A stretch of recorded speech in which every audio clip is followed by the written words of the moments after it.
probably when I was 16 or 17, we were kind of getting into it. We were just into like any sort of gambling. My brothers and I. Like I had 2 older brothers. That once we got tired of playing foosball, we took off all the rods and we made an immediate reaction is you glance down at your chips. Like that's your first reaction is you glance at your chips. It's usually it's like the group of friends I made. We all like to play poker, like maybe once a week. And I have the video, and it was like $20 buy-ins. We'll play 10 cent, 20 cent. Yeah. We changed the $5 chips to 5-cent chips, and the $10, like $25 chips to 25-cent chips. And we would play for like $20, and I would win like $80. And I was like, I'm the best. I have like a video of like me like stacking up like $20, $80, and I'm about to be last. So, but your parents seem like they're old school as far as like, what are they thinking about that you're in? Like, yeah. So when you play at the lodge, who are the guys that you want to avoid playing with? Want to really work on the phrase "it's okay to lose." And also, I think I was saying the 2 things that have helped me like learn, get better at poker, was from watching people play. Yeah. On live streams. But the second thing was, I think it's a Johnny Chan saying, is how do you get good at poker? And he says, lose a lot of money.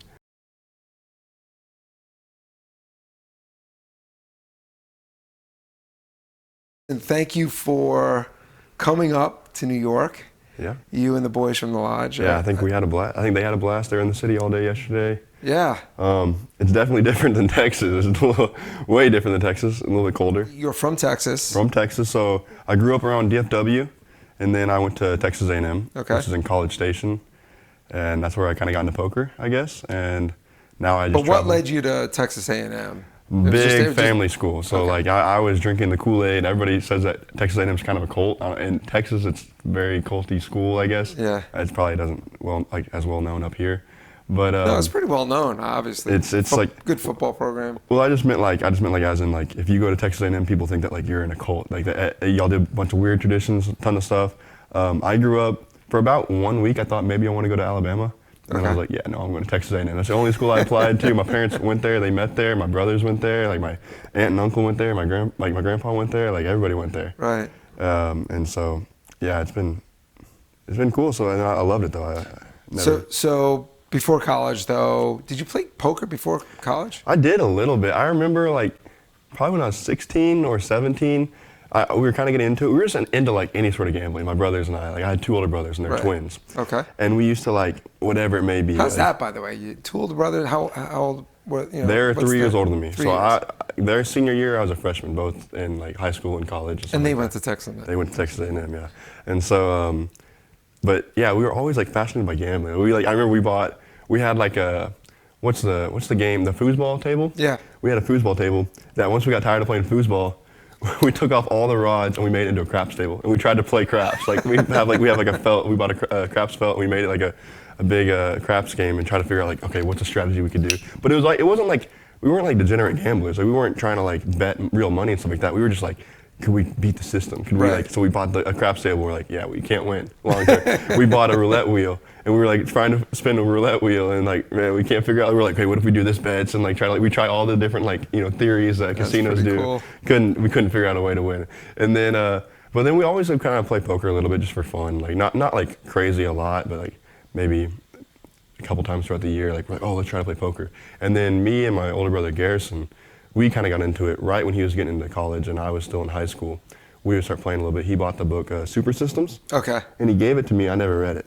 But he was like, oh yeah, I'm so good now. But I would still play him heads up, and I'd beat him every single time. I remember that. I remember my senior year. I think the last time we like really played heads up. And I was like, I just watched a video from like Daniel Negreanu talking about like live tells. Yeah. And I know that he would know, like see all that stuff because he was trying to do research about it. And the biggest one was like the chip glance. I don't know if you look at your chips like without knowing. And I kept on doing that, but like as a false tell. So what does that mean if you're looking at your chips? So usually if you're like, you see like the river come out or you see the flop come out, and your immediate reaction is you glance down at your chips. Like that's your first reaction is you glance at your chips. It's usually a signal of strength. See, I don't necessarily think it's strength. I think it's actually a signal that they're going to bet. Now that could be a bluff. They're definitely going to bet. Anytime somebody looks at their chips, so I've always noticed they is. bet, but it doesn't necessarily mean that they're strong, at least in my opinion. It usually in like any times, it is like a signal that they like what they see and they want to make a bet. Like they want to go for the chips. Their first thing is like, I want to put chips in the middle. Right. So which is usually like either a strong like a draw or like a pair or something that correlates with the board, not just like a lot of time where you see the board and you look at the person, you're like not thinking my hand correlates with this board. Right. And so it's kind of like you shouldn't have it should be like a stronger hand. Even if it is a bluff, they have some sort of correlation to that board, like a flush draw or a straight draw. But I was doing that to him because it's a signal of strength, but I was doing it to him whenever I had nothing. Because I know that he knew that I didn't, or that I knew that was like, so I was doing it, trying to fake him out. Psychology. To try and think that he thought I was strong. And I remember like for like an hour straight we played, and I did it like, I was doing it way too much. I don't know how he didn't catch on. But I kept on looking at my chips. I know that he noticed it every single time, and it's like, oh, I folded instantly. I folded, because he thought I was like, had it a lot. But yeah, and so that's when I was like, dang, maybe I could figure this out. And so I got into college. So this was before college? That was like my senior year, and then I got into college.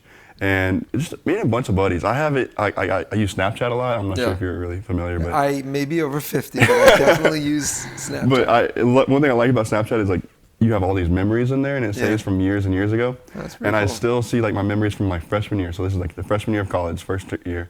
Just like the group of friends I made. We all like to play poker, like maybe once a week. And I have the video, and it was like $20 buy-ins. We'll play 10 cent, 20 cent. Yeah. We changed the $5 chips to 5-cent chips, and the $10, like $25 chips to 25-cent chips, and we would play for like $20, and I would win like $80. And I was like, I'm the best. I have like this video of like me like stacking up like $20, $80, and I'm like, wow, I'm so good at this game.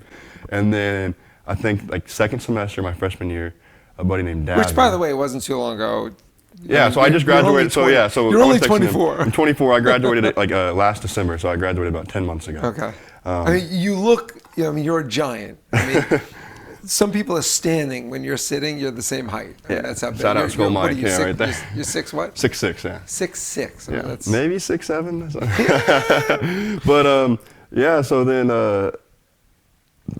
going in my like second semester, we're still all playing, but me and my one friend Davin and I. We're like, man, we're kind of better at this than everybody else, and we probably saved up like $500 of just poker money just throughout playing for a semester, and which is a lot of money for a college. Yeah, 100%. We're like, dang, we're rolling in it, and we were like, oh, there's this poker club, like we never knew that existed, and there's a poker club in College Station. We're like, oh, we could go try and play. They have like a 1-2 game, and we're freaking out. We're buying it for like, I think we could buy in the minimum for a 1-2 was like $100. And you could buy in, and we're just like looking at each other, sitting across the table, and we're like, but I mean, maybe we're good, maybe we're just lucky variants. But I remember like one of the first times we ever played, I won like $400, like instantly doubled like everything I've ever made, and I was like, holy crap, this is it. And I left. I got up quick, and I left probably like before midnight. Yeah. My money. And then he was just a addicted gambler. He was just like, no, I'm staying. And I remember he texted me at like 3 a.m., 4 a.m. I lost everything. He won $2,000. He won over $2,000 from like buying it for $200. He won $2,000, and I instantly in a 1-2 game. In a 1-2 game, and in Texas is it's just a different level. And this place that we played at was just absolute monkey. Like people were just going all in all the time. Give me 300, and I remember like we both won big, but he went to the mall the next day and bought like a new gold chain or whatever, and I put all my money away and I was like, I'm gonna try and play poker. Smart. And that's when I really got into like. So that was the moment, that night where he came back? Really, I think it really was. It kind of all leads from that. So, you stayed with me over this past couple of nights, and it's really great to have you guys visit from the lodge. Everybody from that area has been incredibly nice and welcoming. When we went down there, you guys were phenomenal.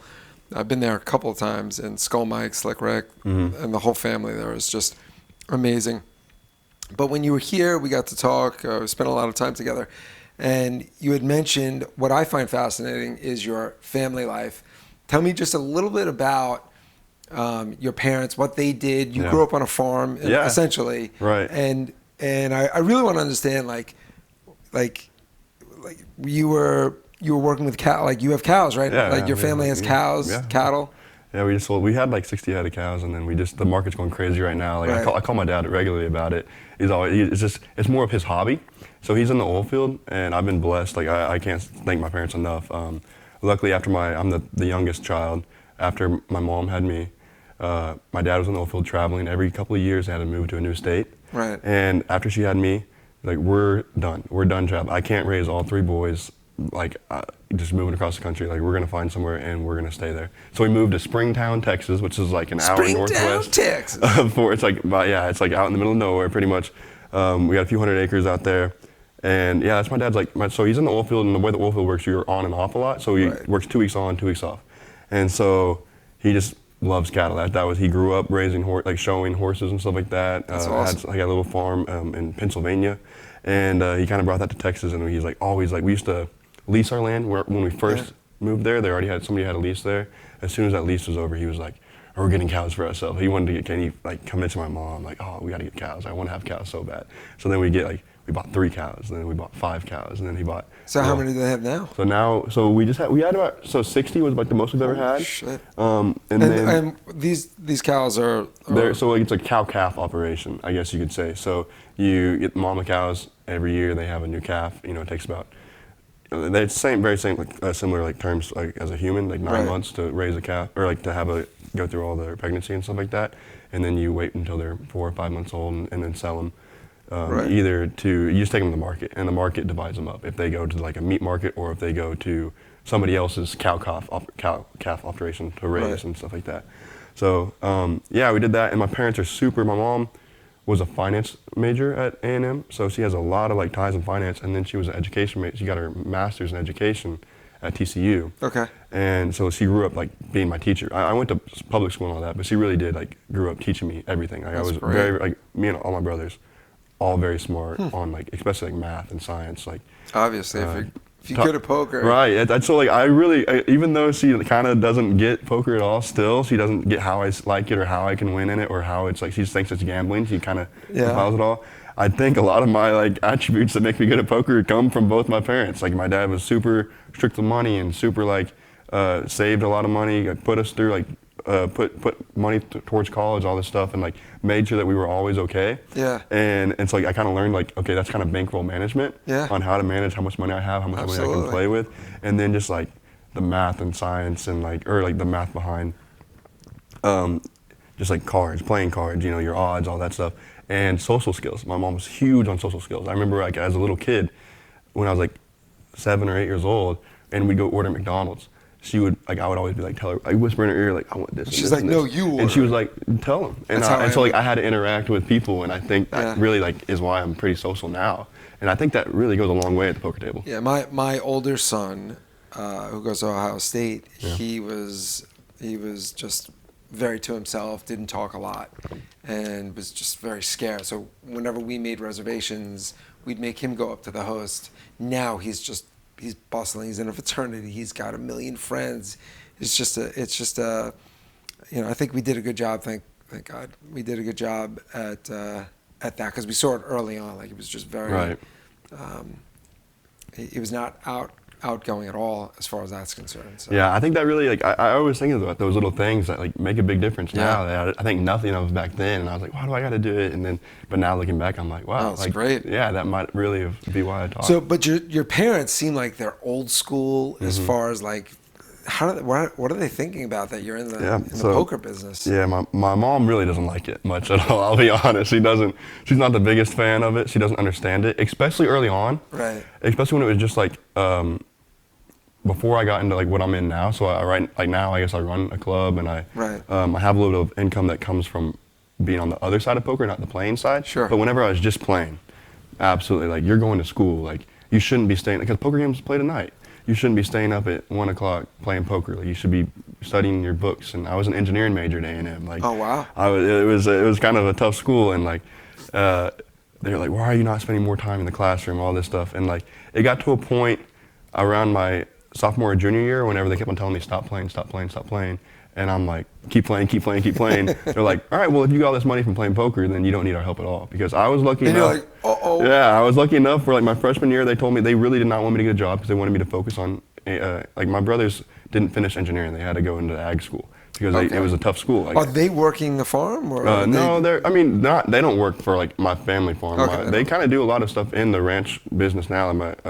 He works like the rangeland management. Okay. And so he actually goes around Texas and like helps manage these massive ranches that are doing like hunts and fish, like guided fishing trips, and like he sends me the coolest videos of like him like shooting deer with like. Are you closer with one versus the other? Or? No, I'm pretty close with both of them. I'd say I relate to Garrison a little bit more. We've always like went through the poker stuff together a little bit, and then. Do they both play poker or just Garrison? No, and the Garrison doesn't even play that much anymore. He doesn't. So like I kind of excelled quickly, and he never like I could always beat him, and like he just I feel like he could just I don't know. It's weird how like it's hard to like understand how people aren't good at poker. Like after like I don't know. It's like I've been playing for years and I suck. It's like I don't but you know what I'm saying though? I'm like it's hard to like everybody has their in the box thinking and out of the box thinking, and it's like I'm really trying to get into other people's boxes. Like how do you not understand? Like this guy's doing that. He's never bluffing. And like but they just can't. Like I saw you in a couple of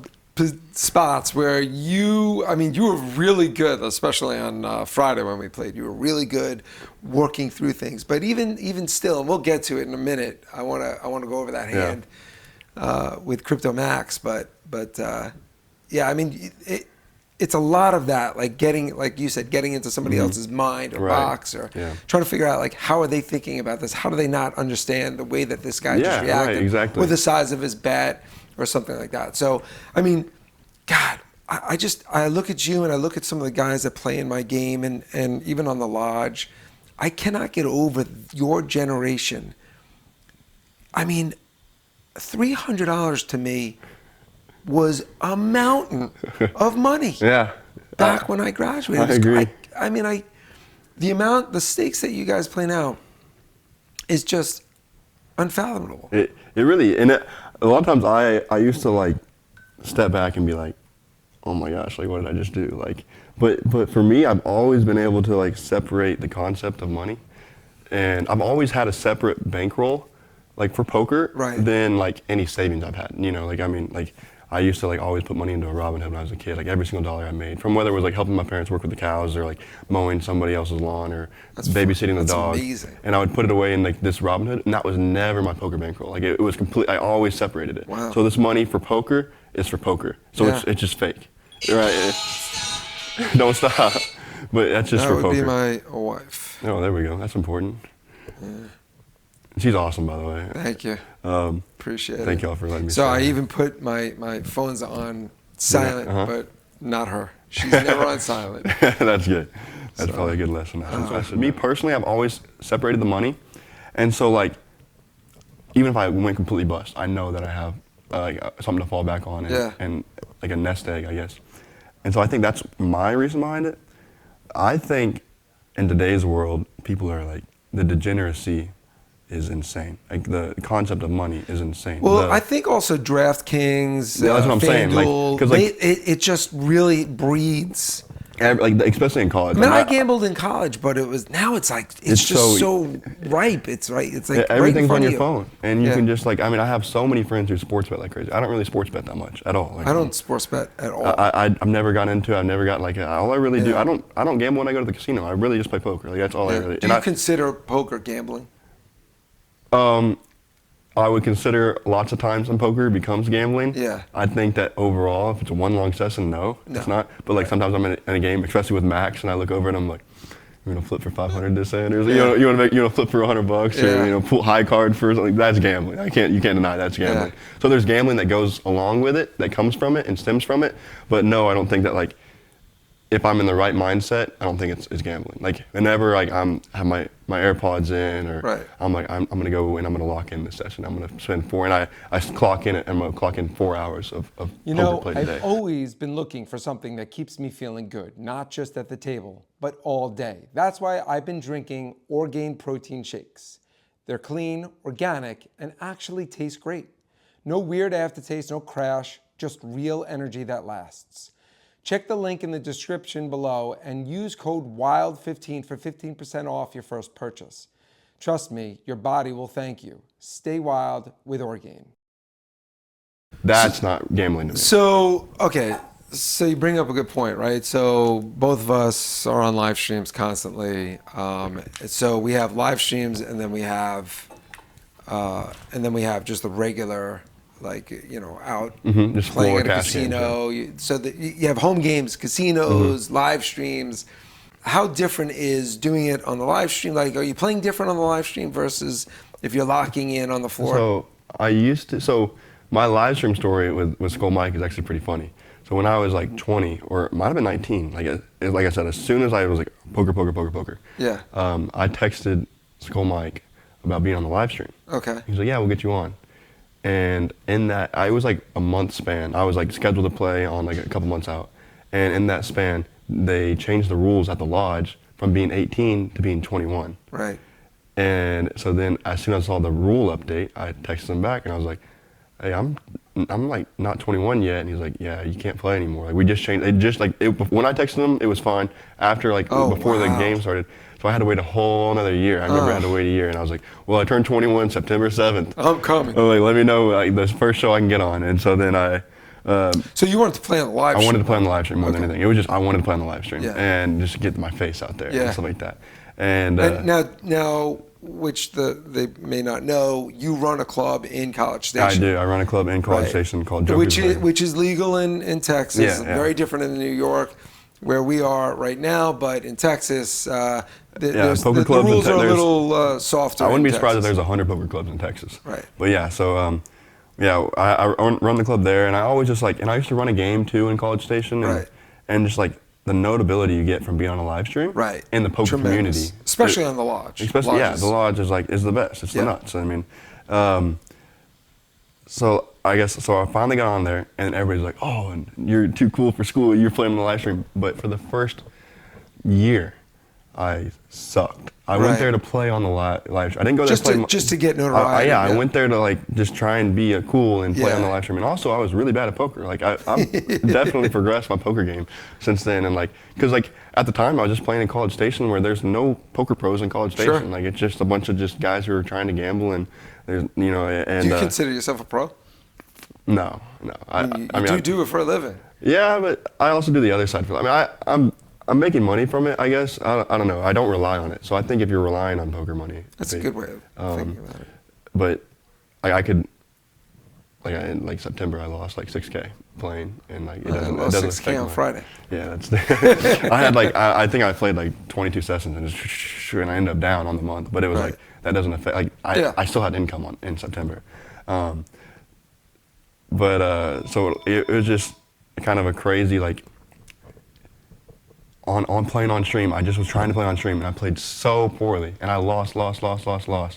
And then now I've kind of changed to where like I stopped forcing it, I guess. I didn't go there to play on the stream, I went there to play poker. Right. And that So now when you play on stream, you're playing poker. I'm playing poker. I'm playing to win. Like I want to win. Like whenever I was going last time, I was like, well, maybe I'll win. Like who knows, you know? And that you're not gonna win in the long run if that's your aspect. You have to go out and like into the game like, all right, I'm gonna win this game. Yeah. Like, I need to beat these guys. I need to fold this hand, and I need to win with this hand, and like I have to bluff here, and like I need a 3-bet, and I can't just let them go to showdown. Like and so like your mindset's a little bit different. Yeah. And since I've had that mindset, it's been going better for me on streams. Yeah. And the guys which I've played with, a bunch of them like T1000, Crypto, DQ. It's a tough bunch of guys. Like you're playing against these guys. Does it become easier because you're playing against them? You have like my crew, my poker crew. We all know each other and start to know each other's play. Right. Is it the same? On the yeah, for sure. Like I mean, I saw you saw Max and I going at it a lot. Oh my God! And like we have a lot of hand history together. Oh yeah. Like I just know Max. Like I was talking to that hand. I don't know if you want to go through that hand. Yeah, I definitely want to go through that hand. But I'm terrible at remembering hands, but I don't know if you can walk everybody through that. So the most important thing that I think importance on this hand is we're playing the fire truck game. Yes. So the fire truck game. So explain the fire truck. Fire truck game is every single hand you win, you gain a fire truck, or in this case a gold button. And after you win 3 hands in a row, you get $150 from every single person at the table, which 150 times 7 is a lot of money. I think we had 8 guys. We're playing 8. And I mean, what is that? $1,200 right there? Yeah. And so you get just $1,200 dead money in there. Yeah. And it folds around to Max, and he just limps in for $20, which he knows that I'm next to act, and I don't. So at this spot, whenever he limps in for $20, there's 2 things that he's doing. He's playing absolute garbage because he needs to defend against me. Or he's got a massive hand. Or B, he's trapping, right? Yeah. So that's my initial thought process. He limps in for $20. He's got nothing, or he actually is trapping with a really good hand. Yeah. So then it folds to me, and I have ace-6 offsuit, which is not a great hand, but I mean, ace high is going to be good, you know, most of the time. And I make it 200, or I made it 300. I opened really big because I wanted to just get people to fold. And I think a lot of guys at the table usually just fold because it's a lot of money, not necessarily because of like how the hand's going. Yeah. And so I opened to 300, and it folds around to him, and he calls. Yeah. So right when he just calls, he's not trapping anymore. Because if he was trapping, that's when he just makes it 1,000 or something like that with anything else that he had. So I'm saying ace high is good. Like right now, ace 6 offsuit with the ace of clubs is good.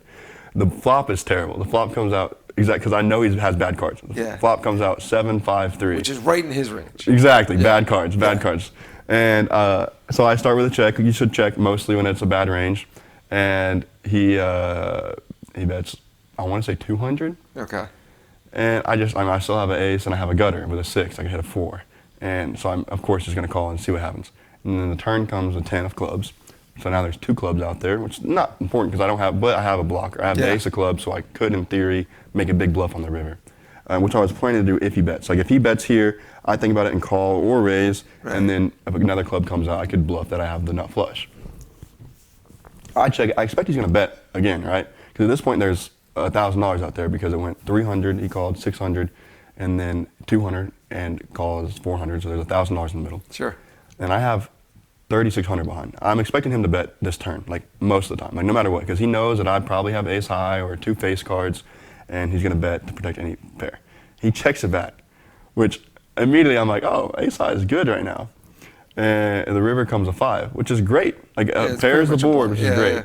And I check it once more, like I'm prepared to call whatever he bets. And he goes all in for $3,600. So there's only $1,000 in the pot, and that's a 3.5x overbet. Yeah. And immediately I know it's a bluff.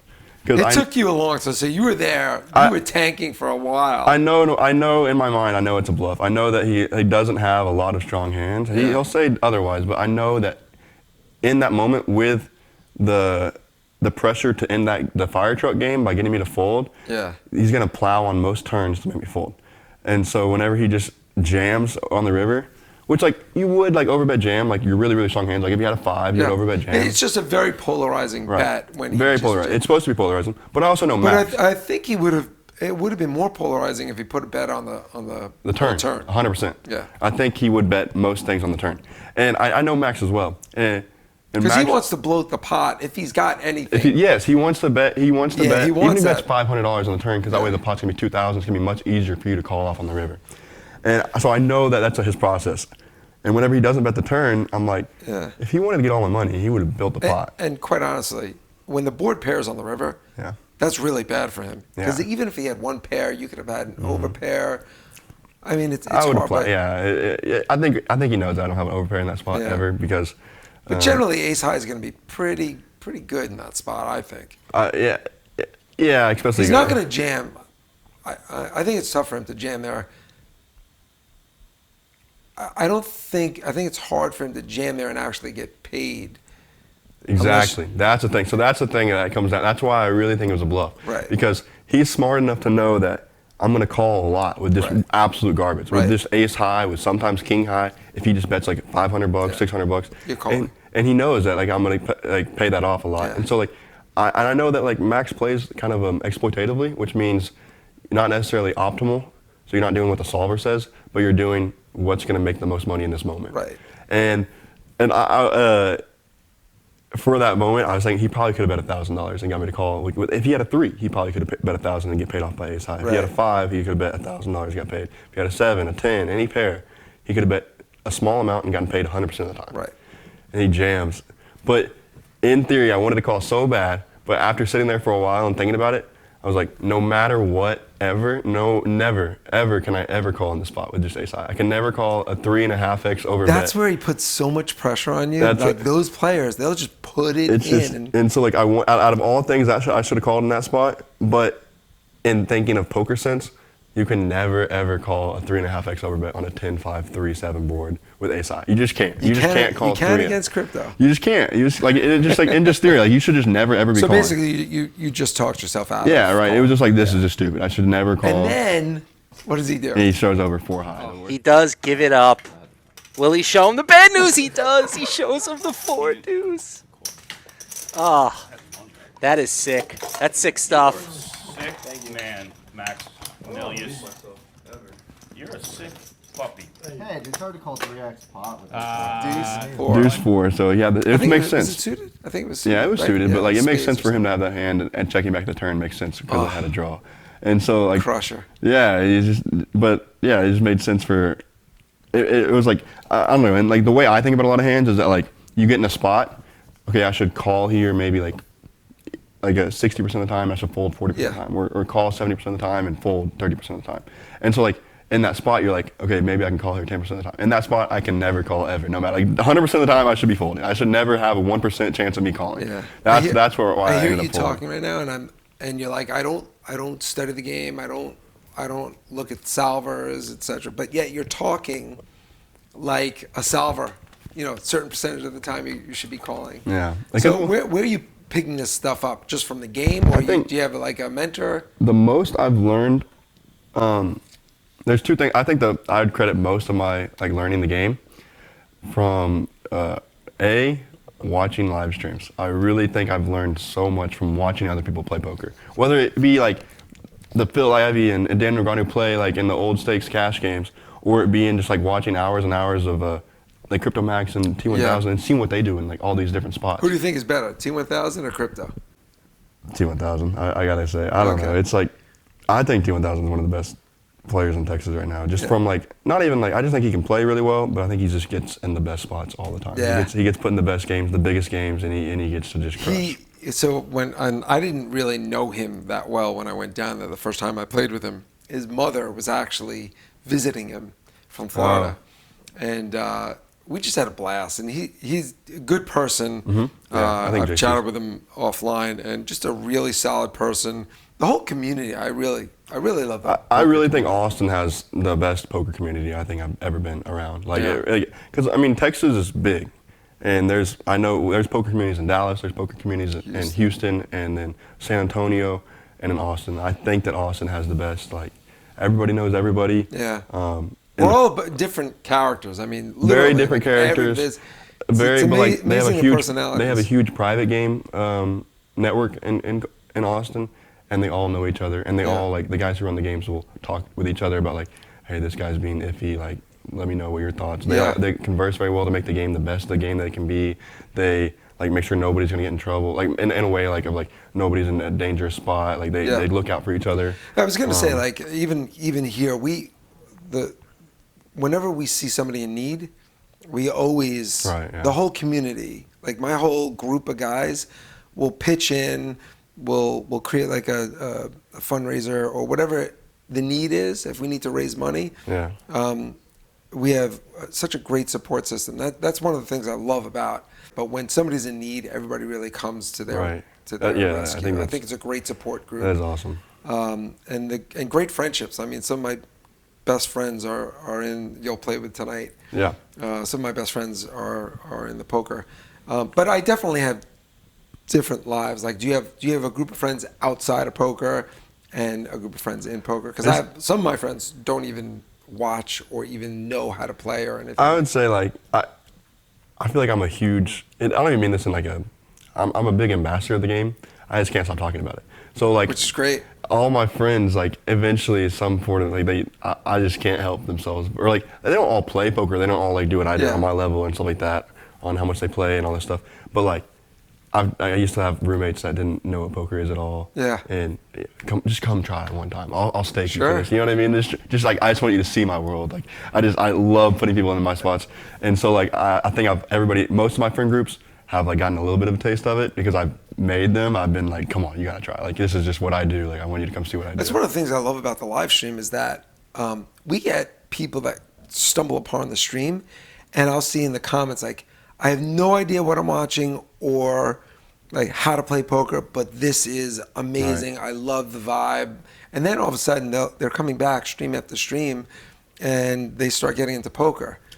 I think the setup you have here is insane. Like it's crazy. Thank and you. like and for doing that, just not even like I get it like the casino setting, like they're pushing an agenda. Like I have no idea what your agenda is, which is like crazy because I don't think there really is one. I think it's called stupidity. I think you just enjoy the game and your buddies like do some crazy stuff and y'all are fun and there's some antics at the tables that are like I like love playing. It was so like that just catching that clip with Skull and Max Oh. whenever they started going at each other. That is, They were by the way, upset. that short will be coming soon. That was pretty funny. I thought, yeah, and like just like having that on on record, it's pretty funny to have. Capturing that is, look. There's been so many moments that were gold that we caught. Like again, like and you'll see them tonight because on Friday you didn't play with a lot of our guys. Okay. Tonight you'll be playing with a lot of our guys, and you'll see the personalities. Like I mean, one of the biggest personalities in our game playing tonight, Loud George, and it's a player that you love to hate. He's such a great guy. I see what you're saying.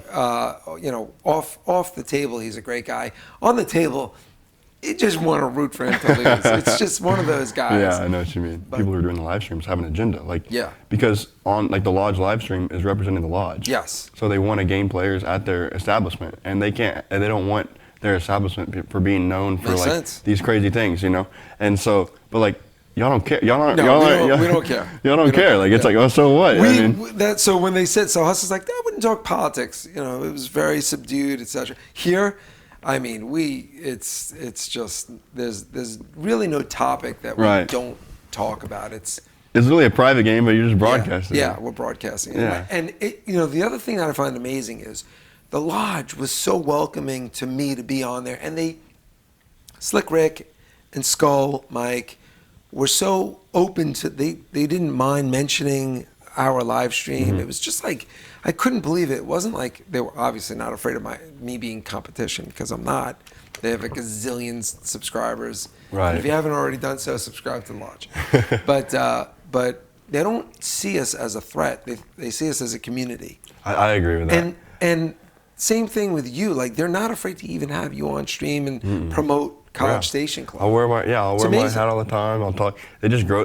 I think which is so crazy, and I think this is why they do so well. I mean, the world is very much like what you give is what you're gonna get. Yeah. And I think that they just want to grow the game of poker, and however they grow it, they know that inadvertently they're gonna grow as well. Yeah. Like if they can make the game bigger, it's gonna get bigger the lodge. You know? And so like I mean that's what I've always been thankful to them on like how many times I've been on the stream.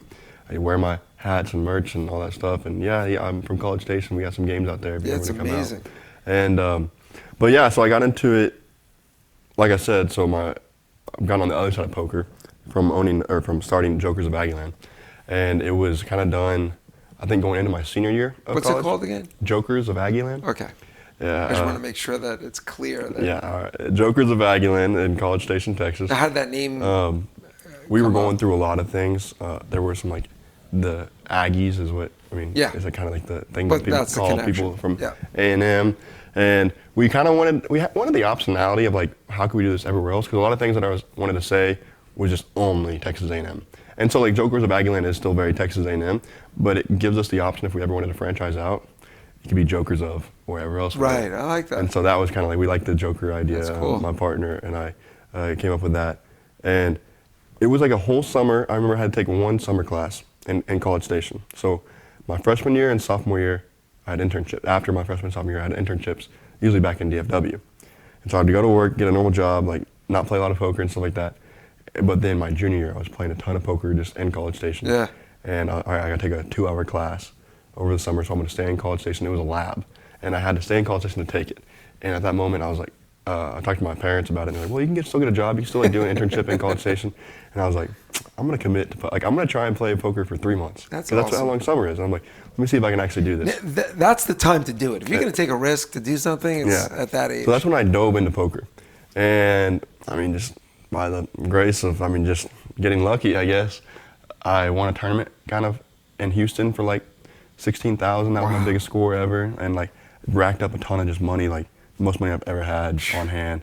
Just from playing every single day over the summer, going to Houston, like driving an hour to Houston and grinding. Like I'd go with a buddy of mine named Chris Worthington, and he was so good to me. He was like we were each other's partners almost. We'd go down there. We were never like hustling like together. We never sat at the same table, but we'd go down to a club. There's probably 20 clubs in Houston, and they're all 15-minute drives from each other. Yeah. And we started the first one. And we look at each other and we're like, you're up $500, I'm up $500. Okay, we're out of here. Like, we're going. And we'd go to the next club. And we'd like both try to you're up 500? All right, I'm down. Okay, well, here, you just go sit and wait like 10 minutes, and if I get even, we're out of here. And as soon as you're even, we're out. We would club hop for several days. Like we did this for a month.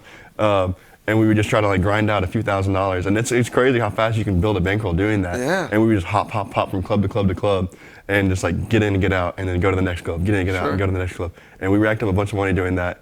And at the end of the summer, I had all this cash laying around, and I was like, wow, maybe I got lucky. And this was a lot of work too.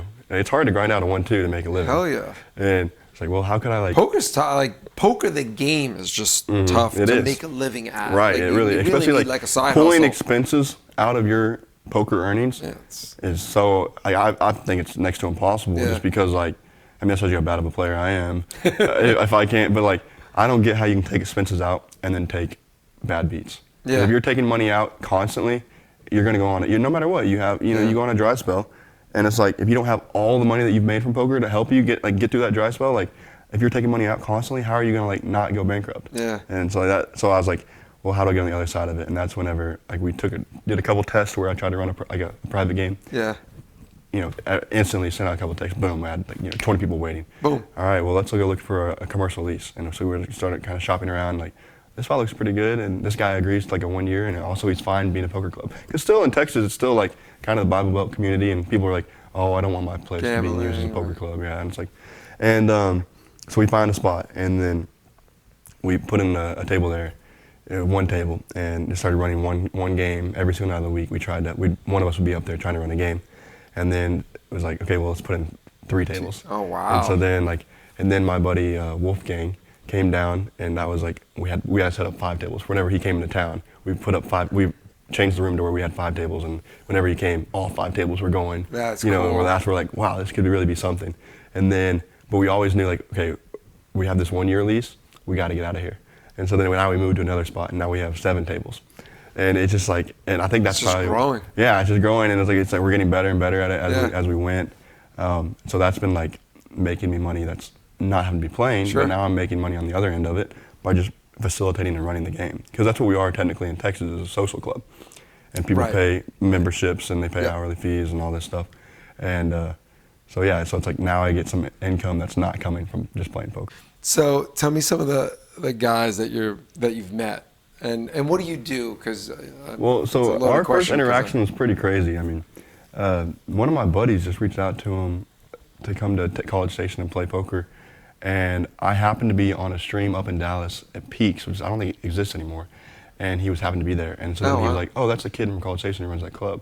And then he's like, well, maybe it is like legit, because at first he wasn't thinking that it was legit. He was just like, oh, whatever. Yeah. And then he was like, okay, there's like, all right, maybe it's real. Like I always wanted to go to College Station because it seems like it's a lot of fun. It's a college town, a good football game, and so like we like, all right, I'll get you tickets for all. Like we set everything up for him to come into town, came and played, and then now we have kind of a friendship now. And that's great. And awesome. so you had mentioned you got, well, we know that he travels around to all different college towns, which is an amazing. He does a college tour where which is amazing. It's so crazy because this guy's playing the highest stakes. Like he bought him for like his most recent big game that they started airing.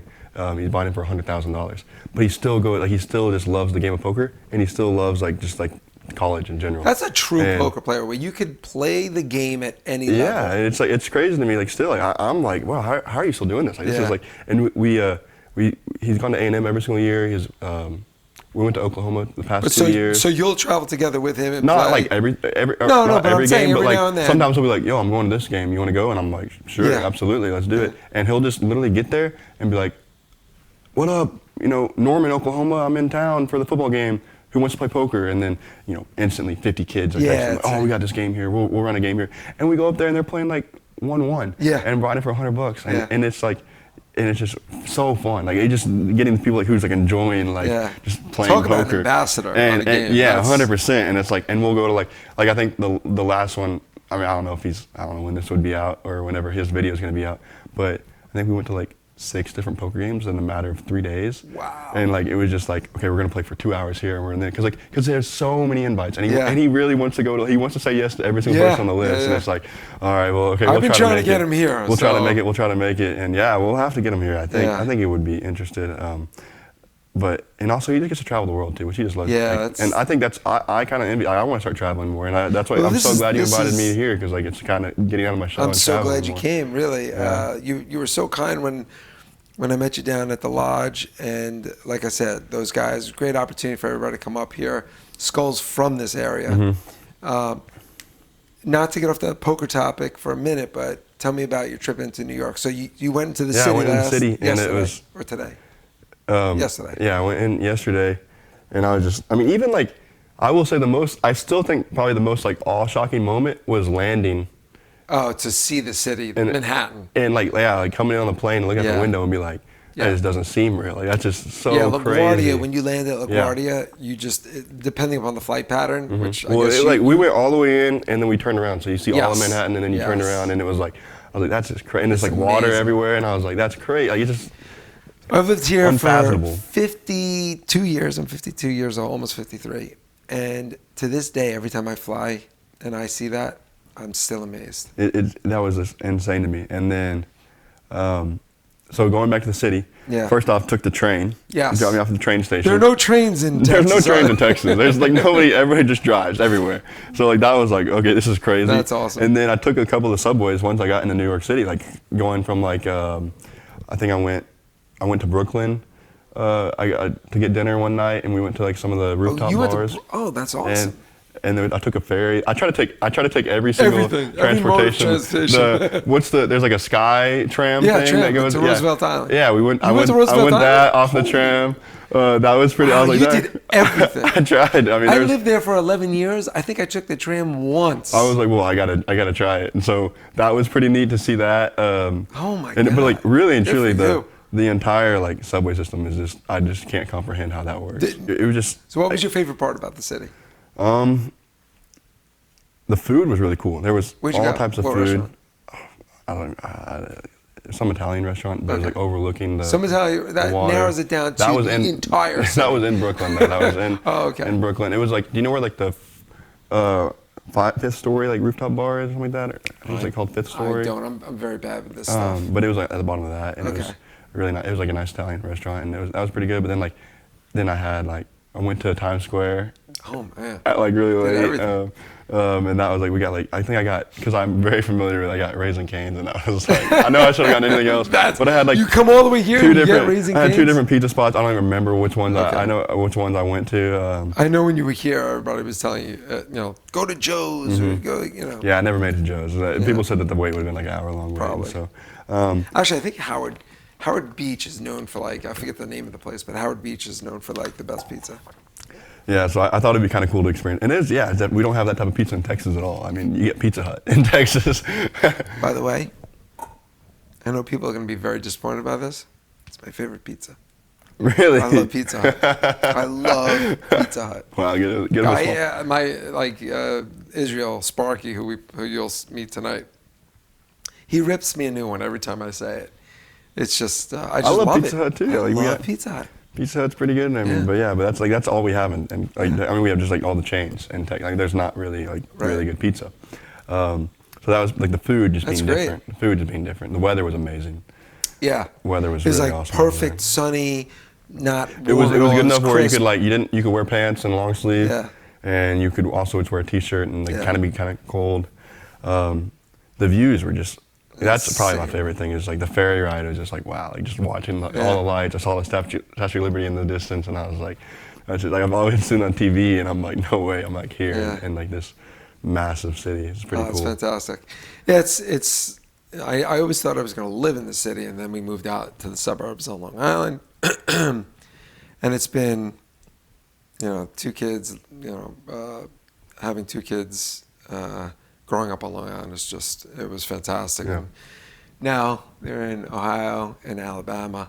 Southern School's absolutely amazing. So Alabama's your favorite out of yeah. the 2 colleges? Well, different. Okay. I wouldn't say one is my favorite over the other, but very different experiences.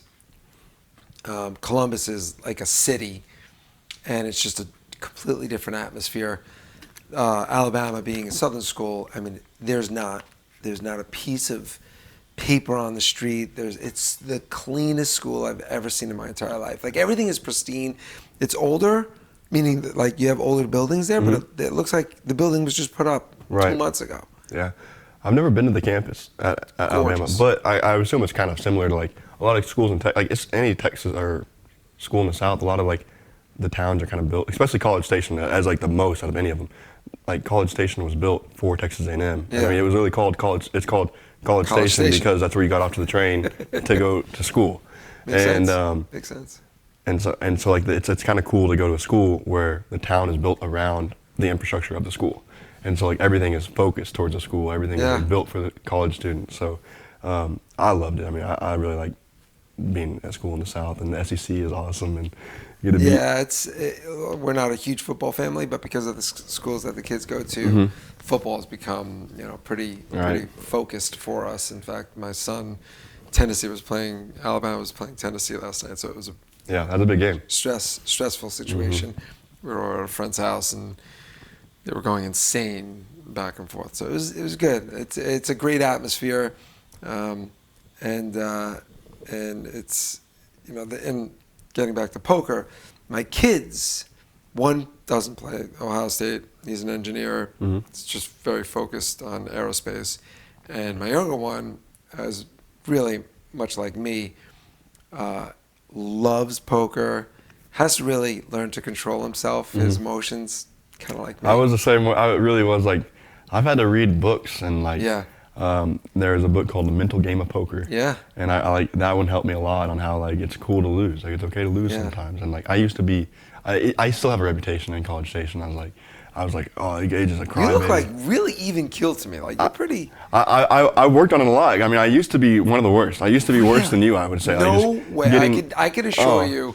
Like, you will get comments as no fucking way you were worse than crap. I used to throw crazy. chairs into the wall. You should see some of the, I would crash out. Like, and like just playing good, because I always thought I was the best. Yeah. And like you play good. Even when you play good and like you still my lose. son, by the way. Just so you know, my son will call me on the way home at like 1 o'clock in the morning and be like, this fucking guy, he shouldn't have been the hand. I'm like, you want that. Yeah. And it's like, I've heard it. Like you're going to lose those hands sometimes. Trying to realize that it's like, I mean, I remember I've called people stupid. Like, I'm like, oh, it's like, I'm like looking at my cards. I'm like, oh, you're the worst player I've ever seen in my life. Like, oh yeah, no, I'm happy you're sitting. You're so bad. Like and like I'm just like being such a bad person. And I was like, oh man, I can't keep on doing this. So what kind of advice? Now you're not that much older than my son. My son's 20. So what kind of advice would you give to somebody who's in that stage and getting into poker and playing with his friends, and all of his friends play? Like the whole fraternity, they all play. And I think it's a great social activity. Yeah, 100%. It really is. Yeah. And it's, people think that it's such a degen thing to do. It's really not. It's really more of a social combined with gambling, if you will. But, it's not a solved game like chess, but it is closer to that than it would be throwing craps, dice, or exactly. Yeah, I can see that. Or blackjack. What kind of advice would you give to like my son? I think the first advice would be don't play in games that make you uncomfortable. Okay. Because I think that is like you become really emotional because of the money. Like no matter what. Like I still like you get to a point where you're playing like where money like really matters. Yeah. You're gonna be uncomfortable and you're gonna get upset. And you can make wrong decisions. You're gonna get really upset and like mentally not okay just because like you're like scratching your hair, you're pulling your hair at the last, like, oh, I can't lose, like, and then you get really upset when somebody beats you out of that. So like, I think whenever you don't care about the money so much, it's a little bit easier to be cooler tempered. Like whenever you lose a flip, you're like, whatever, just a flip. Yeah. But then like, if you're like, need to win the flip, you're like, because I see a lot of people who like need this money, and they're like, I run a club, and I've seen them like, really crash out because of that. That would be the big thing. Read books. I think that's been really cool. Having like a support system of people that play. Yeah. And so you have a support system. Like if you have a situation where you want to go over hands, do you have certain guys? I have some people that I go over hands with, and it's like different too. Who would you go over hands with? Are you going over hands with Crypto or T1000 or there? I would say, I think Jay Wynn is probably, if I like want to get better at the game, like if I'm really him or Eric, he's like the other slick Rick, and sometimes Wolfgang, if I'm like actually like, okay, this is like, so I don't go through a lot of hand history, like where I'm telling them like how I play this hand, how would you play this hand? But yeah, if I was trying to like get knowledge on like, hey, what do you think about this play? Right. And that's who I would talk to. But lots of times my hand history is just like, bro, I'm so degenerate. I just did this, and that. Like, so just texting my friends who don't even know that poker that much, but I'm just like who play the game, but like don't have knowledge of the game.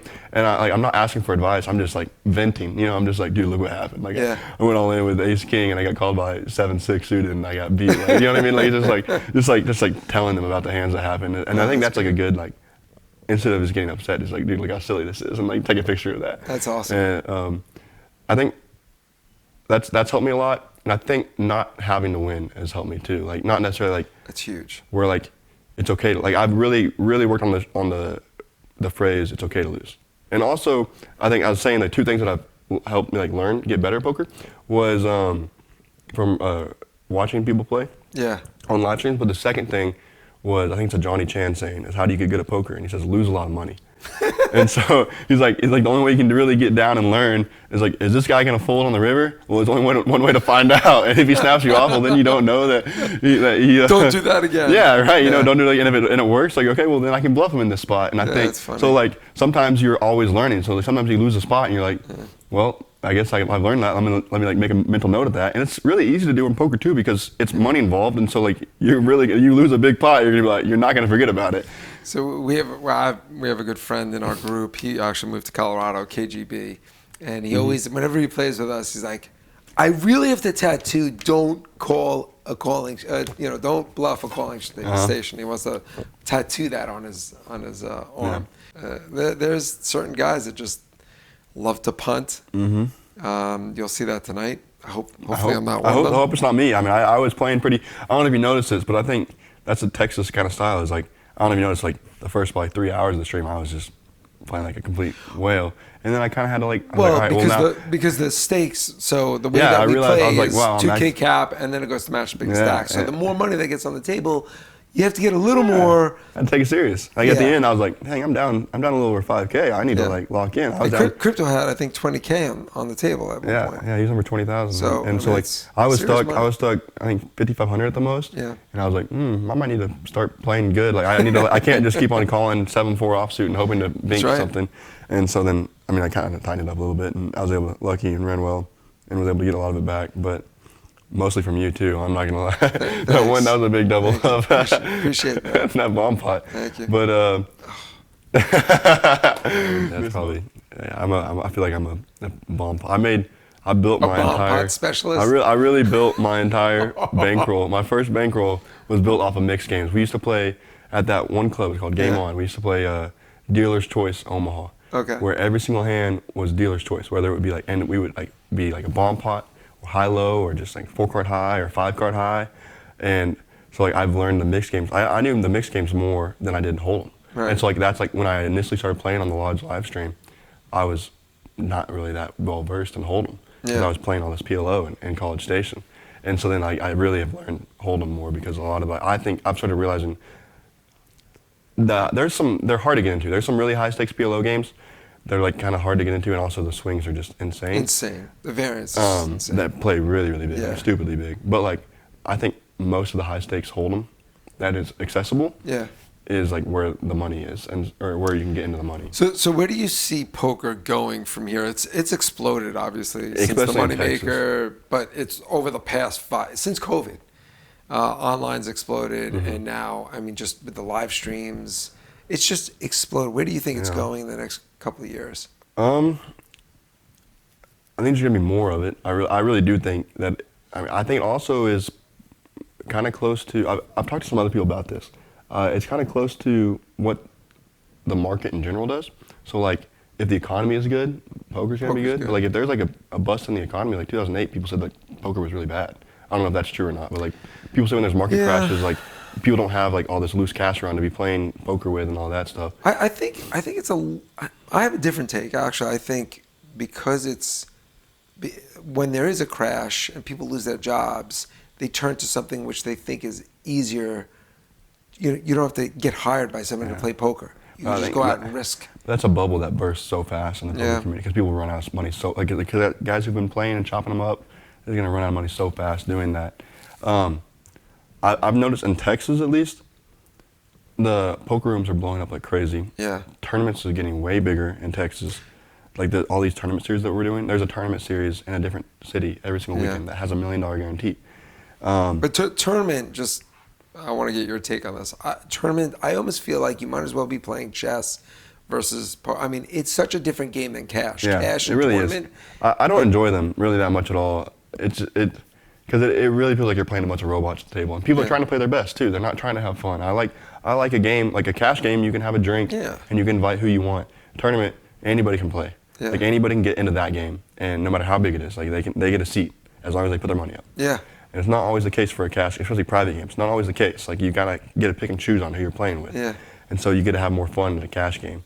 I've kind of noticed there's a lot more going into private games in Texas because like people will be out on playing on like the public floor and they're getting like, and then they're like, somebody sees them and they're like, oh, let me go invite him to my private game. Yeah.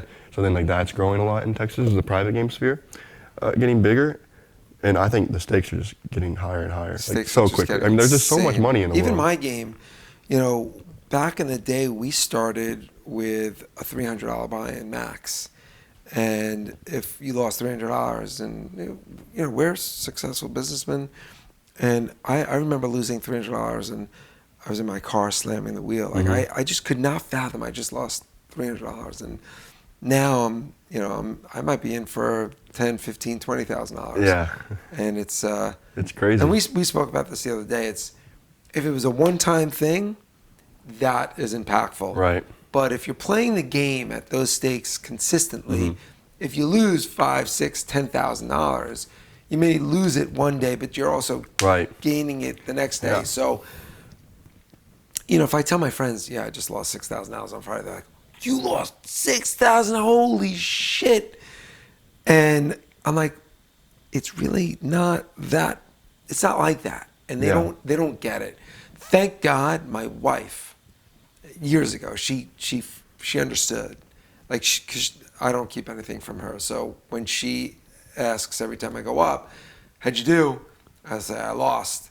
Like, how much? And I tell her, she never gets upset because she understands that whole philosophy that next time I play, I'll probably win the 6,000, hopefully tonight. Yeah. But it's just such a different mentality. It is. It's like, it's kind of it's like high risk investing. Yeah. But if you think about it though, like if you genuinely think about, like, say you had a $100,000 bankroll. I mean, I'm not sure. Like I know, like I looked at some of my dad's stock accounts or whatever. If you have like a big 401k and stuff like that, you have like every single day, what does that 401k change? Yeah, up you know and down, yeah. Like even like, and so it's like if you have $100,000 in that, that's a 6% change on a day. Yeah. Which is like, I mean, that's a significant amount, but like, it happens all the time in the stock market. Sure. It's not that crazy. Like And the long game And the long is- game is that you're a good player. It's going to win. You know, it might be 3% here and 3% there, and then you might lose a little bit, and then, but yeah. So that's kind of like the way I've kind of started thinking about it. So speaking of that, being, in my opinion, I think game selection is the number one. More than studying the game of poker, game selection to me is the most important aspect of poker. What do you feel about 100%. that? So that's what we talked about, like me studying and stuff like that. I tell a lot of people this, and they're like, how are you getting, like, or what do you do to like get better? I'm like, I'll be honest, I spend all the time that I could be behind a computer studying like a GTO chart or like on whatever wizard it is, like GTO solvers that I could be. I would rather spend all those hours into meeting every single person at the table, getting their numbers, texting with them, and trying to build the best game I could be in. I promise you, you're going to make more money than that. Yeah. And that's something that, like, that's the moment whenever I really started like listening to what my friend Jaywin tells me to do. Yeah. Is the very first time I played on a live stream, and I think this is true. He's like told me a fact. He was like, if you look at the correlation on winning players, And who they're playing with? it's not their skill level. Like if you want to be the most winning player in the world, you don't be the best in the world. You get in the best games. So if you look at like I'm sure Andrew Roble is a great poker player. I'm not gonna. So he's one of the best, most all-time cash players. Oh, making the most cash? money. He's the biggest really? cash game in the world. Oh, wow. He wins endless monies playing cash. But I don't know how he would do against Alex Fox and like I don't know who the top 5 guys, like Marcus Cabral, like all the guys who are like the wizards and the. Like I'm not sure how he'd play in that game, but he's not playing in that game. He doesn't. He has no desire. And same thing with Phil Ivey. They don't really like want to play against it. They're playing against guys Who they could beat. who are billionaires who want to gamble, and they'll Yeah. play with them all day long. So it's like as long as you can play however you want, you can be a whale. Like I play like a fish a lot. So like, but I'll play like a fish as long as I'm at a table full of whales. So that's the goal. That's it's smart. like if you network more with those guys, to be like, let's get into good games, and that's what I really started doing right out the gate, because J1 told me that if you look at the top 10 players, they probably have less earnings than even the bottom 10 if they're playing with the bottom 100. Because it's like the game is so much easier on different levels. So I think on one of the podcasts I was watching, Daniel Negreanu explaining, he goes, you could be the 6th best player in the world. Yeah. But if you're playing against the top 5, you're the fish at the table. Yeah. I've heard some crazy stories where like people will go like $1 million in the hole to like be able to fly in these guys from all over the country and get them all these private chefs and whatever they might want because they know they're just going to beat them out of their money. Like they're going to play. So, are you talking about like the Dan Bazarians? Yeah, like that type of stuff. Yeah, like it's crazy, like how much money those guys are making, and or how much those guys can make. Yeah. It's like the money's just flowing. You're just finding a different way to make money. I'm dying to get Keating at this game. Alan Keating? I have to tell you something. If he miraculously ever watches this, or if somebody knows him that's watching the stream, he's happens to be, believe it or not, I've DM'd him, and he's actually answered me. Mm-hmm. And he said when he comes to New York, he'd love to come and visit. Oh, that's so cool. To get him in this game would be really, that's one of my absolute I met him goals. in Vegas through Wolfgang. Such a nice guy. Yeah, I met him. He was Super playing nice. in the. I couldn't. It's not table 1 in Aria, but it's like there's like another room in Aria. Yes, yeah. And It's the Phil Ivey room, I think. Yeah, and then we walked in there with Wolfgang, and he was like saying hi to him because I guess their buddies they play together. And I just like watched the table, and there was probably $3 million on the table, and I was like, saw somebody just randomly, just like a casual 3-bet was at 15,000. I was like, what stakes are these guys playing? I bet you though, but he's the type of guy, and I could be wrong, but he might be the type of guy that could come to a 5-10 or 10-20 game and play and try to play and try and play. So this is, I think, because he plays like a maniac in $1 million game. I agree, and I think so. There's a guy on stream in Texas named Milkman, and if you ever watch him play a stream, absolute bananas. No matter what stakes, he's VPIPing 60-70%, playing like an absolute whale. But it's so fascinating to me about this guy, and there's a lot of people like this. I think Alan Keating's one of them. Is like, this is probably like a year ago, but I don't remember. Whenever he was playing a lot and he was playing like a complete maniac, then like one random week he went and played the main event in San Antonio at Rounders, the old Rounders Club, which is now the Lodge. Yeah. And he just won the main event. And I was like, how is he playing? And you watch him play at the final table too, and he was just making every right decision. Like he was just making every single right decision, like putting people in tough spots, raising with his hand, folding these hands, like making huge folds that he would never make in a cash game because he was just like, screw it. But he was just playing at like an elite level, and I'm like, how does that guy like go from like, he literally punted off 100,000 this cash game, but then he's like, he's playing this tournament and he's like, there's facing a 10K page up and he's making the right decision about it. And it's like, that guy like knows the game, but he just, at the end of the day, you just got money and you just want to enjoy it. It's so much fun to be the whale at the table. I love being the whale. I love just gambling and trying to put people all in and just seeing what would work, you know? But yeah, when it comes down to it, it's like who can like really sit down and like try to focus and play the game. So when you play at the Lodge, who are the guys that you want to avoid playing with? Want to avoid playing with? I don't love playing with Max. I really like Max. You don't really? He puts me to a lot of tough spots. And I play with him. I feel like he's always at my table. Like I play with him so much now. What about like Pierre? Pierre's one of those guys too, and Pierre's a sicko. And I have this. I already know. Like I know at the beginning of the hand, every single time I'm with Pierre, what's going to happen. And he does it every single time, and he's perfectly balanced too. So being balanced is like. He's pretty. He's like. So when I don't know if you ever him, play with this, but he 100% sets up a turn or river jam, exactly for pot size, or exactly a pot size river jam. So and it's happened to me so many times, and I just know it. He's going to do it every single time. Yeah. He'll like say that he's got like $2,000, so or $10,000 is a stack. And he'll raise $1,000 pre-flop, and you call $1,000 pre-flop. So now there's $2,000 in the middle, and you have $9,000 left. He'll bet on the flop. He'll no matter what the pot is, he'll bet. Say you would need to bet 2,500, and then you have to call 2,500. So now there's an extra 5K in there, plus that 2K is 7K, and now you have 7K behind. Perfect. He does it every single time, and so then the river, whenever he wants to make the bet on the turn of the river, he goes all in. Yeah. And it's exactly what pot is. Yeah. So like whatever's in the middle is what you have in your stack, and that's what he's going to make you play for. So it's exactly even. So you have to make the right playing him, you have to make the right decision 100% of the time. And you know on the turn. I know it like on the flop bet. As soon as he makes the flop bet, the size he uses on the flop bet, I'm like, yep, he's using this sizing because he's gonna jam the river. And he does it as a bluff, and he does it when he has it. He does it both times. And no matter what, you have to. And like what's crazy is that like why it works so well is because whenever you're in that spot, when you have a Yeah. 1-to-1 stack ratio, you have to make that call and be right 100% of the time. Yeah. So the moment that you make a mistake, he's gonna win. Yeah. So like that's what makes him so good. So all right, so crypto, Pierre, T1000 Okay. is so good. He's just I don't know how he really is good. I've seen him recently, and he gives just action. He gives so much action to where you think. Insane decisions. And he'll make big folds. And Yeah. Jalen, I think, is one of the best. I don't mean this in a bad way. He's one of the best folders. I don't mean that in a bad way, but he'll get in some spots and he'll make some sick folds. Like I think hero folds, folding trips, folding a straight. Max made a great fold last night. Like those guys that can get in those spots that like you're getting a big pot. You're talking about the one with Schultz? Yeah, and that was a big fold. But like you get into weird spots and those guys that fold. Like I don't like playing with guys who like to fold in like big spots whenever you have it because it takes so long playing to actually have it. Yeah. And you want to play with guys who just call you down all the time. You will find that tonight, that most of the guys will be calling you down. That's good. I mean, I think that's like you make more money from those games than the guys because it's hard to make the best. I felt like and I know what I'm getting into. First of all, I'm playing above my normal stakes, Mm-hmm. and it's always difficult when you go into higher stakes to actually. I want to splash around, but it's so difficult to splash around in a game where I'm so unaccustomed to. Right.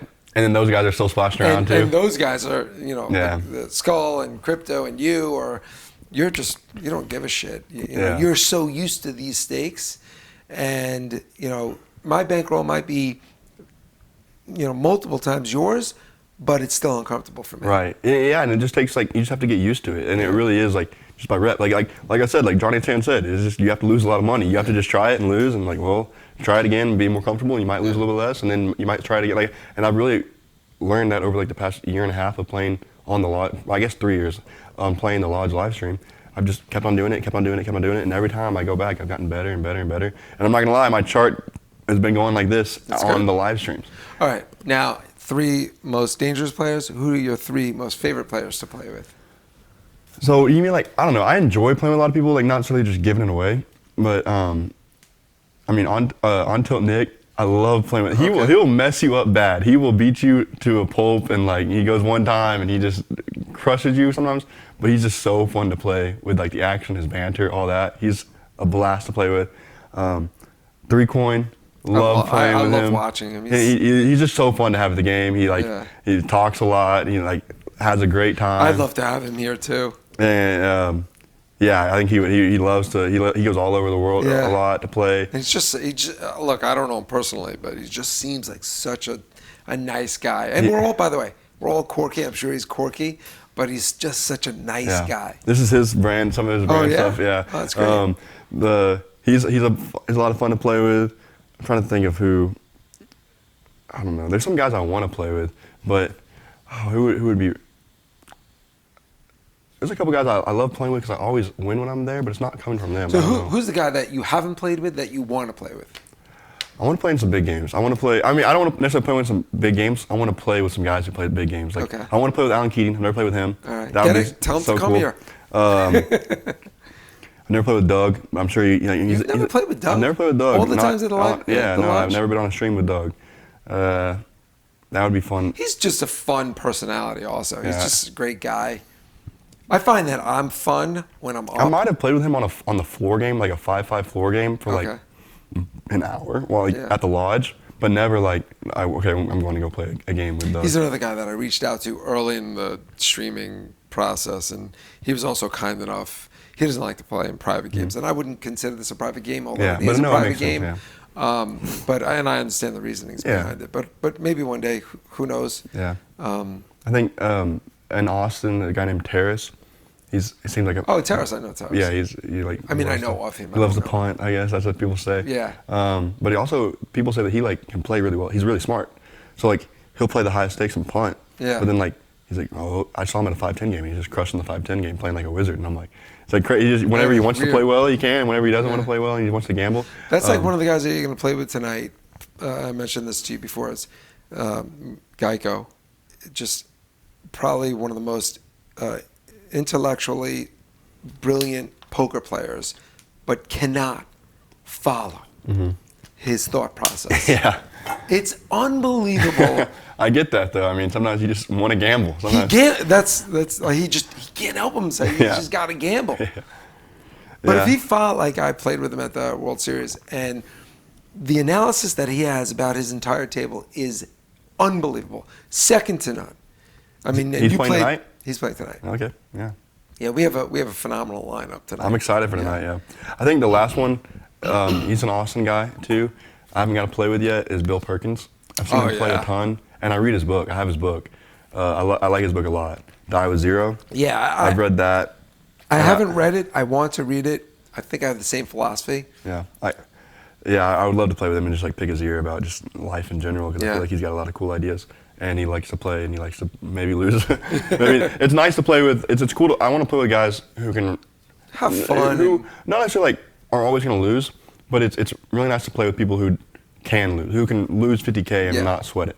And that's when you know you're gonna get. And they might beat you like in the long run. They sometimes, maybe not him, but like there are some guys who will beat you, like are just better than you, and like Alan Keating might be better than He's a good player, and so he might beat you. But like the ability for him to just write off 50K real quick and be like, yeah, sure, that's like always something that would be cool to have in the game, because like it's not a sweat, like, and like they are gonna try and beat you. They are gonna do their best. They're not trying to give it away. Like nobody. That's what I have learned a lot playing at high stakes. Or not necessarily, but like higher stakes than I used to play, like the 1-2 and 1-3, is that nobody just gives it away. Like whenever you're playing for 10K, nobody just gives you 10K. Like at 1-2, like guys will just give you your money. Like a lot of times, like they'll just be like, whatever, here. Like I know you have, like you can show them, like you can tell them I have aces, like, and they'll still call you down or whatever. And it's like, but like at the highest stakes, like nobody's just giving it away. Like you can't, nobody just gives away 50K like as a gift. Like, and so like you have to actually. We have play. guys that do that. I mean. I don't know. I mean, that's what I've kind of realized, is that there's not a lot of people who do that at the higher. Like people are trying to make money. Yeah. And so it'd be cool to play with those guys, I guess. Yeah. That's cool. Well, listen, I really appreciate it. I hope you had a blast here coming to New York. Not over yet. I'll see you. It's maybe not after over. Tonight we'll have a recap on how much I enjoyed the trip or not. That would be because right now cool. I'm at zero. I'm at break even. I was in for 7,000. I was out for 7,000. So. Yeah, I'm not so lucky. Yeah. So hopefully, maybe tonight you'll be. Hopefully, I make some money back. Hopefully, today. it's not my 6,000. What do you think of this setup? This is insane for this to be in a house. Yeah. Or like to be in like a professional studio. Like the camera quality, the cameras in general, like everything is like top notch. It's actually the sickest like man cave down here. Like TVs are all over the place, and the lighting is really awesome. The brand is like, I think the brand is like really awesome. Cool. But yeah, just like it's like a glorified man cave that you put in a sick streaming setup in. Yeah, I think we have in this room right now 1, 2, 3, 4, 5, 6, 7, 8, 9, 10 cameras. Yeah, that's 10 PTZs. And yeah, it's pretty sick. Yeah, I'm proud of it. I'm also embarrassed because I'm not making money. I mean, instead of having cows, you have cameras, you know? I like that. But yeah, that's awesome. I've loved it. I mean, I love to travel new places. And I especially like kind of later in school, I started realizing like I haven't seen the whole world. I mean, I traveled as a kid a lot, but like it's so cool to go see the world like on my own and get to experience it on my own, like outside of like traveling with my family and stuff like that, and get it and like experience new things. And like this is a new thing for me. Like it was a big step for me to go to Vegas over the summer, kind of by myself on my own, and like get experience that. I took a trip to Tampa. That's my only other poker trip I've really been on, like flying somewhere. Wow. And then now God, here. you gotta go see the world. Yeah, really. I mean, I would love to. Yeah. That's crazy. I think maybe I want to go to like California. I'm sure that'd be a cool spot to go. Oh, California's great. I mean, I've been to California, but like, have you been to Hustler or no? No, never been to Hustler. Yeah. Yeah. That's an interesting setup too. Again, the Hustler Casino and the lot, they're so drastically different. Really? The streams, the vibe. I happen to like both of them. I really, really do enjoy the lodge, and the people at the lodge are just incredible. And Ryan Feldman's also been gracious when I went out there.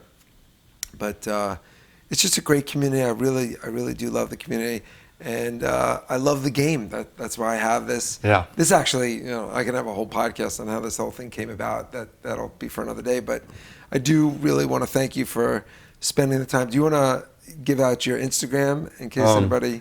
Well, yeah, mostly everything's just Gage Trichel on everything. It's just G. Say it slowly, because you have a Texas accent. I do have a Texas little slang. Well, we'll put it in the description. Yeah, Gage Trichel, just at Gage Trichel on all platforms pretty much. And then I usually go by Gigem Gage on most streams. Where does Gigem Gage come? Like, where did Gigem come from? Gigem is what the Aggies do. You say Gigem and you give a thumbs up. That's a Gigem. And it comes from their old rivalry with TCU. Okay. Do you know what it's probably from the north, you probably don't know what that is. You know what a gig is? Yeah, well, I know what a gig is as far as a number. No, a gig. Okay, so in the South, A gig like going to like a music no, a gig. Whenever you gig something, it's like a type of almost like hunting or trapping. Okay. It's like a stick with a stick that has a split on it, and it'll like close on something. Whenever you hit on something, and it'll close it. Yeah, trap. And so that's how you hunt frogs. Okay. In the South, you Yeah. use a gig. We don't have that up here. Yeah, you don't have. Yeah, you go gigging for frogs, and so Okay. that's what they used to have a rivalry with. TCU, which is the Horned Frogs. Okay. We're gonna gig the frogs, and so that's You're where the gonna name trap, comes from. You're gonna stab. Kill, Yeah, it's like gotcha. how you go frog gigging. You That's use like a awesome. little spear thing to kind of hit them. Yeah, so that's our Gigem comes from. It comes from. Oh, that's good to know. And then honestly, Slick Rick created it on the Lodge live stream. Oh, you kidding me? Yeah, he was just like, all right, and from College Station, he just was like Gigem Gage, like, Oh, here that's comes. fucking great. So they've always just given that name, and it's kind of stuck. You know, Awesome. it has a nice ring to it. All right, last thing. What are your predictions about tonight? By the way, we have DJ Washburn. Have you ever played with him? No, I never played with him. I've heard him. I heard I he's texted Randy about him. action. He said, I hope you crush him. So I don't know. We'll see. I heard he's action. Well, I hope to win a lot. I think I am going to play a little bit better. If the game's, Do me a favor. Don't take any money from me. I'll try. I think. How about we win? How about we win a lot? All right. I like all right. it. Well, I'll kick you under the table. No. I don't know where you're sitting yet, but with your legs, you could probably kick me from the other side. Yeah, but I think probably be hot. I'll probably try to gamble hard out the gate. Is it going to be the same structure? Or is it going to be? Same structure. I think. Yeah, I think we'll start. I'll start with a normal lucky number 13. So I'll start with 1300. All right. Immediately gamble that, and then. Can we have a side bet that Loud George will give $50 if you felt Loud George? I'll give you 50, and if I felt Loud Okay. George, you give me 50. Let's do it. Yeah, $50 bounty on Loud George. Bounty, And then yes. how about this? $50 bounty on Loud George, and it doubles every time. So if you stack them, Holy shit! if you stack them twice, you get 100. All right, but can we have a max? $200. I mean, stacking one guy 3 times in one night. It might happen with him. Really? Yeah. Okay. Well, I'm excited. So here's the deal with him. If he loses money and goes on tilt, it's amazing for the game. Okay. If you give him money and he goes up, it's horrible. I He'll get what you're basically lock up his Yeah, stack. I get what you're saying. Like yeah. it's and he was like, I'm leaving at 11:30. I'm like, we're going to 1. Yeah. Like, what are you doing? So Yeah, that makes sense. So yeah, we So we got to keep him punished. Don't give him anything Yeah. in the beginning. Punish him at the beginning. all right. All right. Well, I appreciate you coming by. Yeah, I appreciate you.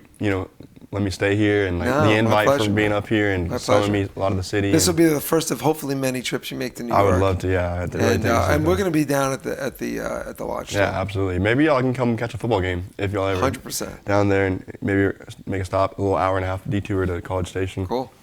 Yeah, well, I appreciate everything. All right, brother. Thank you Well, so much. I'll see you tonight. Yeah, we'll on the see you felt. tonight. Yeah, I think I'm gonna crush. I think you are too. We'll get hope all so. the money back. I need to. Let's do over under. My over under is gonna be 4,200. All right, on you or me? Me to make. All right, so now you gotta make one. That's what I'm gonna try to make 40. If I win 4,200, my over under great is success. going to be 7,000. You need to make 7,000. Yeah. That's a goal that's hard to accomplish. Yeah, but listen, I like big goals. All right. 4,200 and 7,000. All right, man. And then a $50 bounty on Loud George. All right. All right. All Thank you very thanks. much.